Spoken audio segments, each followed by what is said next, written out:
Hello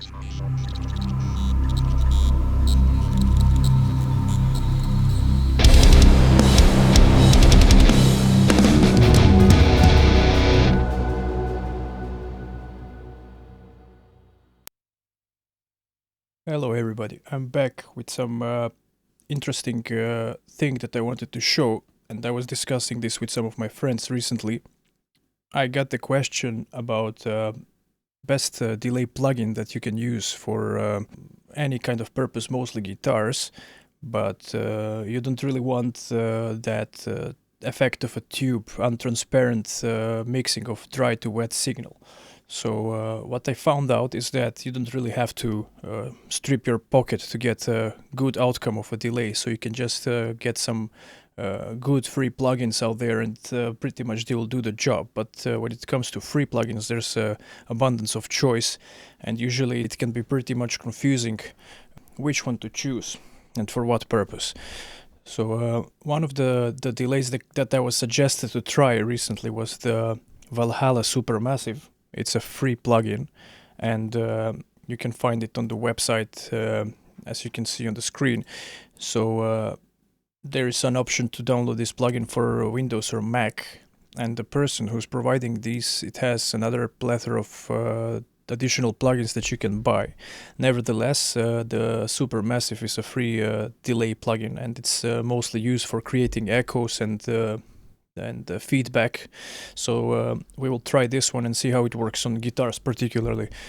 To be honest, I've tried this for a couple of times and I was impressed, but the option that it offers, it's literally much more than that. You can try it in creating rooms, in creating different spaces, creating some sort of a huge warped reverbs and stuff like that.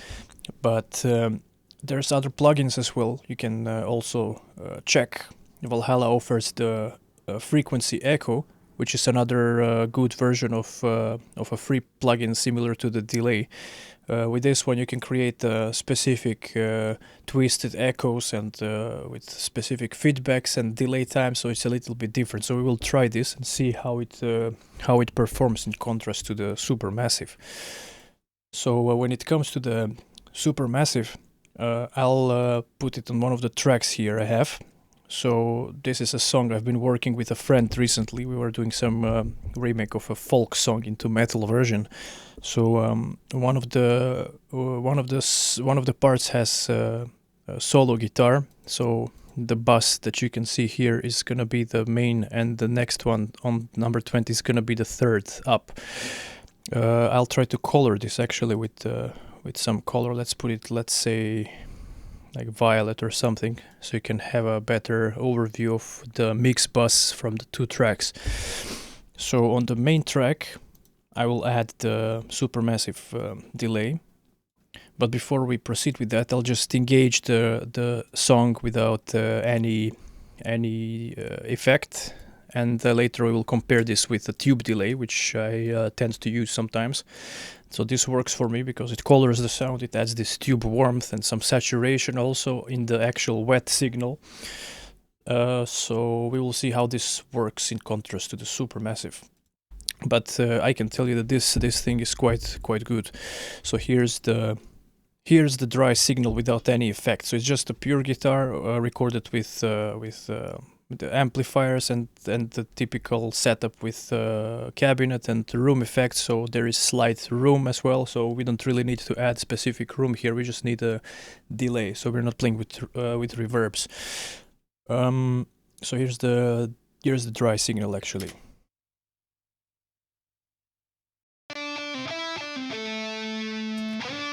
So I'll just try to put it from the scratch from the beginning, and now we'll engage the delay and see what happens just out of the box without anything. The mix is put like 50-50, unprocessed and processed signal together. So the blend goes actually in the post processing. So it means that when you feed the dry signal in, it will blend only the wet signal on top of the dry. So if we go 100%, you're not gonna have 100% mixture between the wet and the dry signal. So this will just be the wet signal. It means that the fully processed reverberation that you're gonna hear. So we'll set this on 50 and then we'll go up to see what happens. So with the delay on,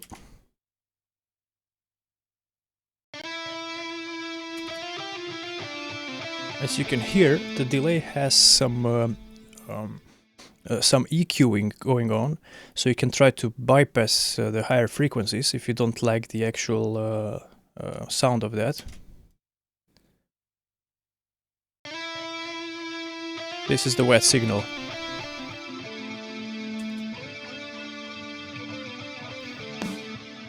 You can bypass some of the lower frequencies to get some more specific delay. There's an option to clear the buffer, so you don't get any artifacts when you're adjusting the knobs like this. You can clear the buffer and it starts from scratch. You can adjust the width. The width knob controls, as it says, there is a small help on the bottom, controls the width of the stereo image. So if you want more centered image, you will pull this knob to the left. So it literally plays with the phase of the wet signal.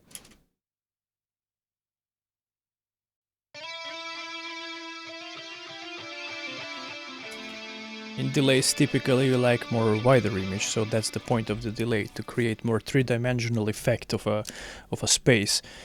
So to add more relativity to the reverberation coming from the reflected sound in the wet signal, you can pull some of the warping. So the warping creates a little bit of distortion in the wet signal, something like this.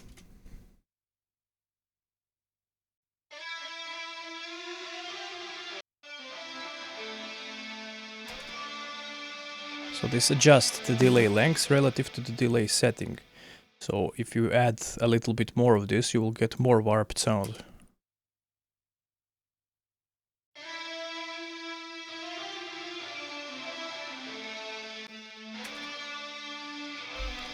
Right, so we don't really need that much of a warp, so we can put this on some lower setting, because if we want to get more natural sound from the delay, we don't really need that. Another thing is to put the delay time. So you can calculate the time by yourself. For example, the delay, as every other, works in milliseconds, so I don't need to explain that. So there's 60,000 milliseconds in 1 minute, and here we have 96 beats per minute, so you can calculate that. You can just divide 60,000 by 96, and you get 625 milliseconds. So if you put this on 625, we will get a quarter note delay.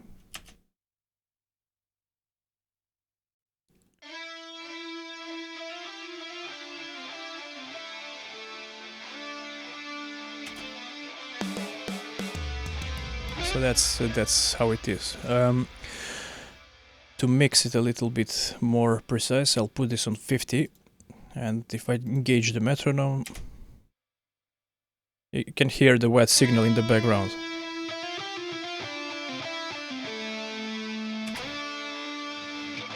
Yeah, so if you don't want so much feedback, you can decrease the feedback, and you can increase the density of the delay, how many reverberations you want in percentage. So more, it will last longer, and the feedback will make sure it just has a sustain. This can go quite far. If you put it on 100%, it will never stop. It will just keep the reverb eternally until you remove the knob and clear the buffer. So you can put it like on 40 to 50%, you know, to create some sort of more consistent reverberation. You can also decrease the value here. You don't have to work with milliseconds. The plugin offers you notes, so you can put it on 16th, on 8th, so you don't really have to calculate milliseconds. So if we put it on 16th, it will be more dense.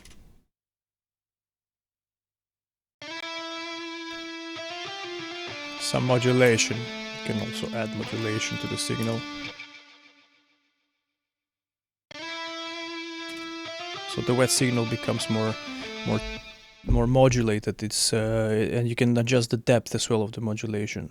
If you put it on a higher setting, the effect will be more obvious.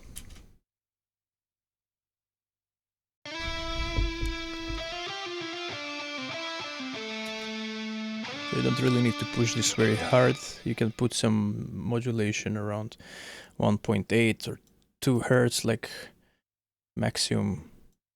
And then you can add some depth to this, so it can be heard if you wish. It replicates more or less like inconsistency in the reflected signal.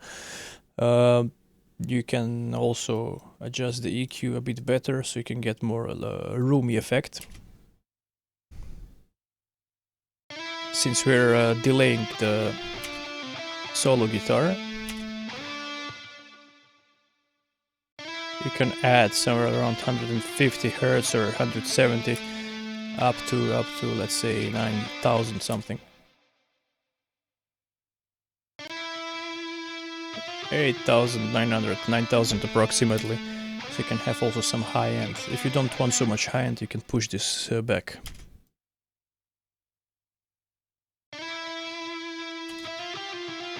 So that's it, more or less. You can save presets, you can load presets. There's already some presets here that you can use, but of course you can always build your delay based on your music. So if you want this to be a little bit more convenient, let's say we put it on 1/8, something like that. Oh, you can just turn the knob.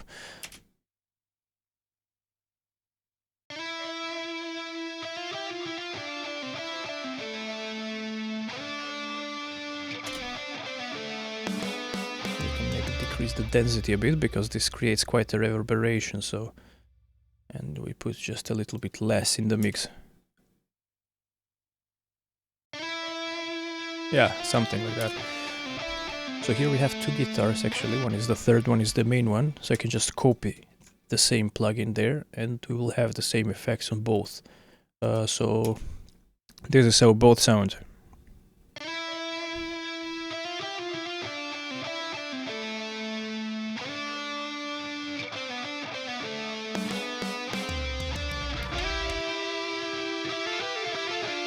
Without delay.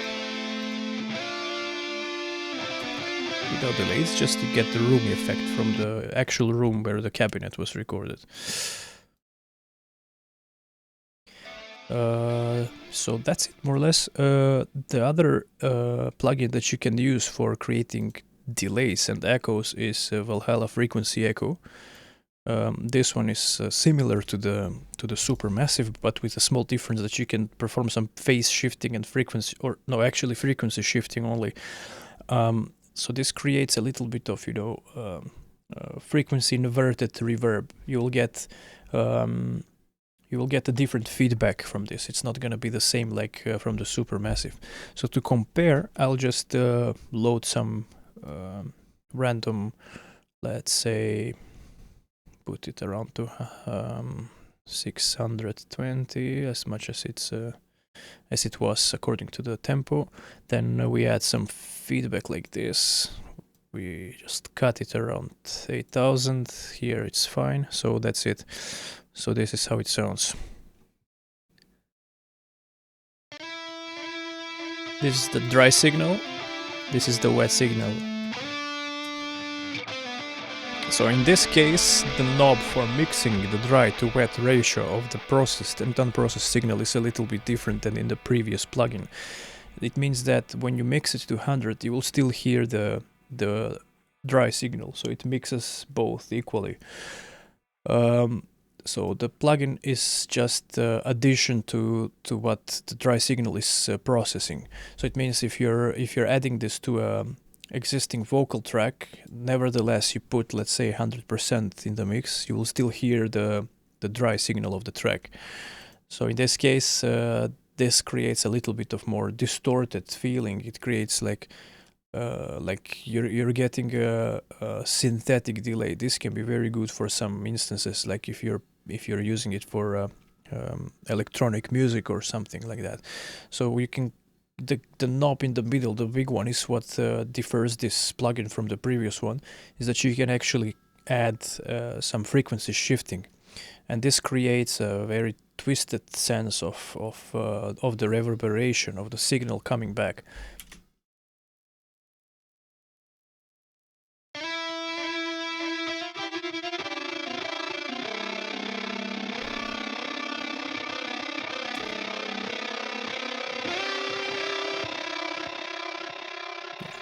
This can be useful for some instances. If you're putting this on the guitar, I'm not sure that this is gonna work very well, but you can always be creative, sure. You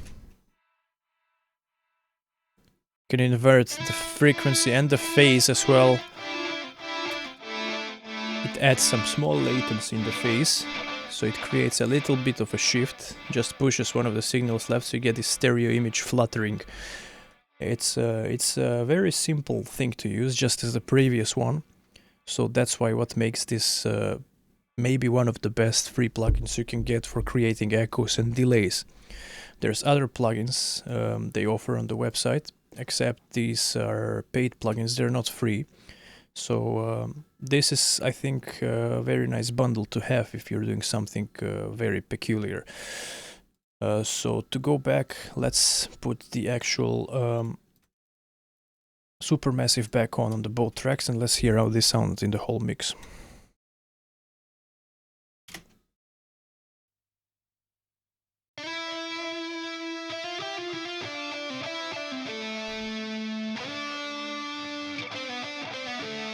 Some parallel compression in the drums.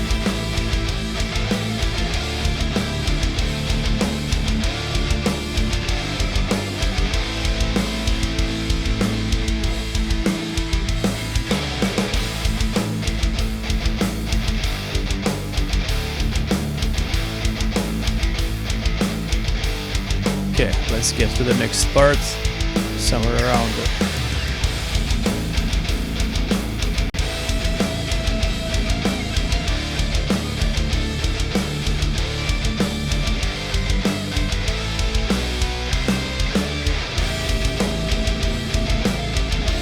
Yeah, this decreases the volume a little bit, so you need to add a little bit juice on the solo guitar. So maybe you can just increase the level on the mix bus.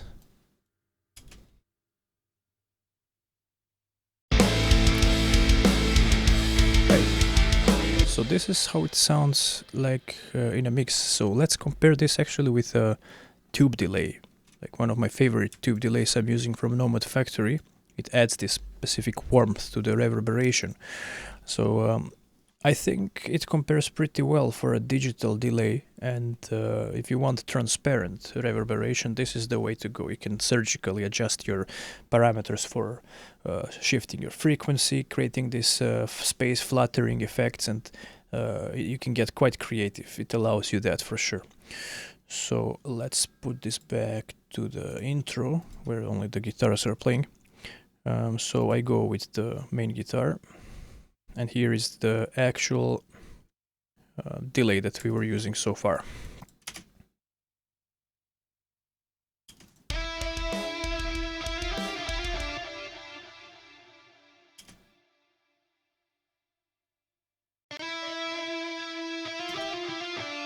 And this is the tube delay.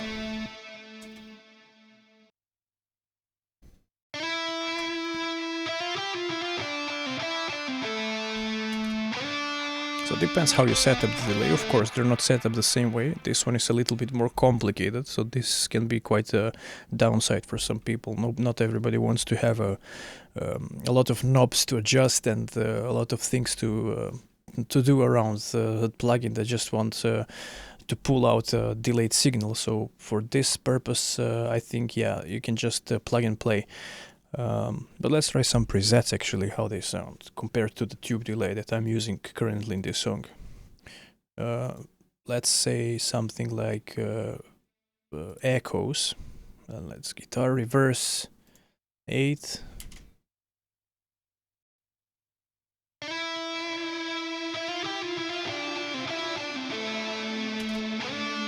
That's a massive delay. I think this can sound interesting for some specific guitar solos if you're doing some ambient music, or it can be very, very interesting. The whole mix. This one is muted.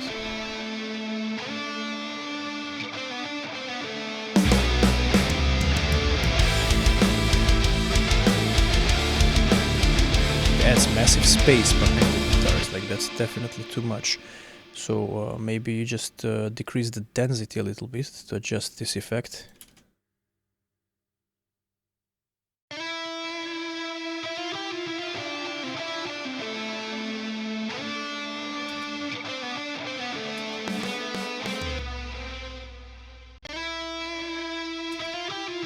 Actually, the density can be well done. Just let's reduce the mix.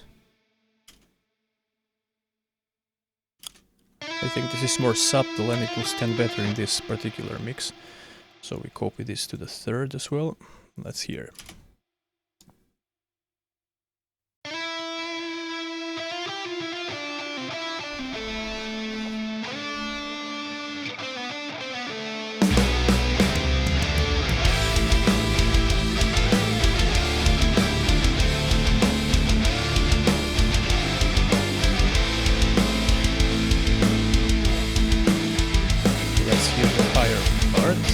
Second part.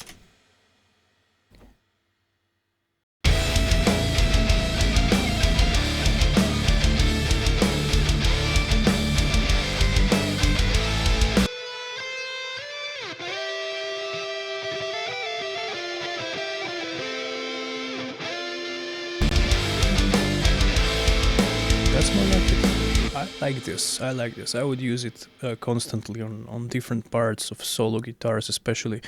But you can try it on a snare. You can try it on drum toms, or it can prove to be quite interesting.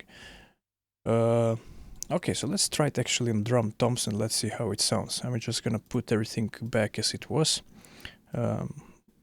or the snare. I think that would be quite interesting to try it on snare. So I'll load it on a snare, and we have a snare here. We're definitely not gonna do that. For snare, you need more like dense delay sound, sounding like a reverb. Of course, reverb would be much more pleasant for this. I have another bus sending for reverb from the snare, but I'm just gonna bypass that and see how this is gonna go through this one. So for this, you need to add a little bit more of warping.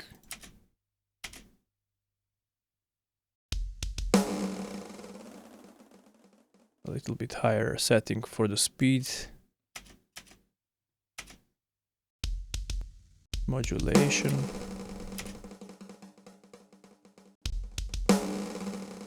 Maybe not so much of a width. You can pull the width on 0.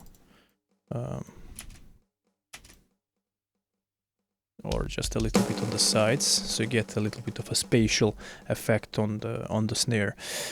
And then you just put a feedback glass.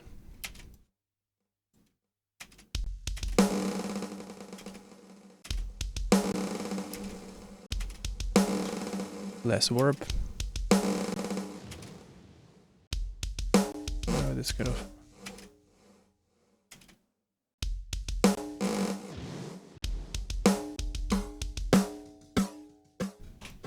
more delay.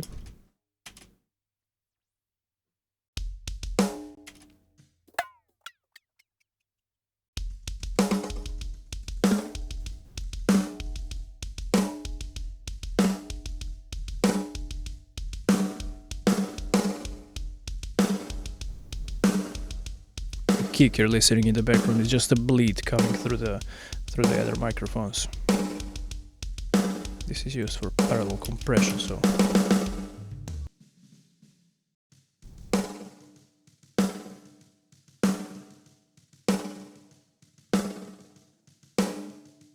you don't really want too much warping,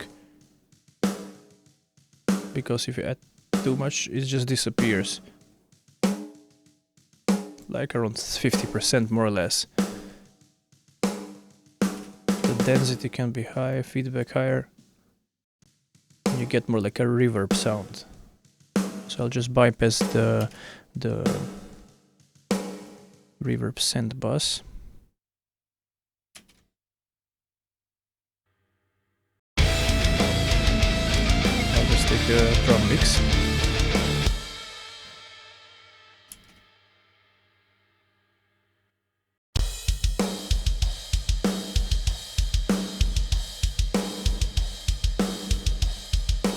That's a very interesting element.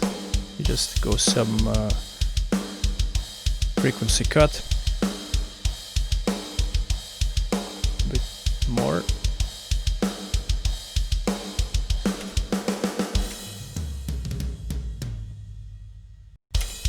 How it sounds in a mix. Feels like you're adding drums playing in a metal room. It has this clean reverberation effect. So very interesting plugin, more or less.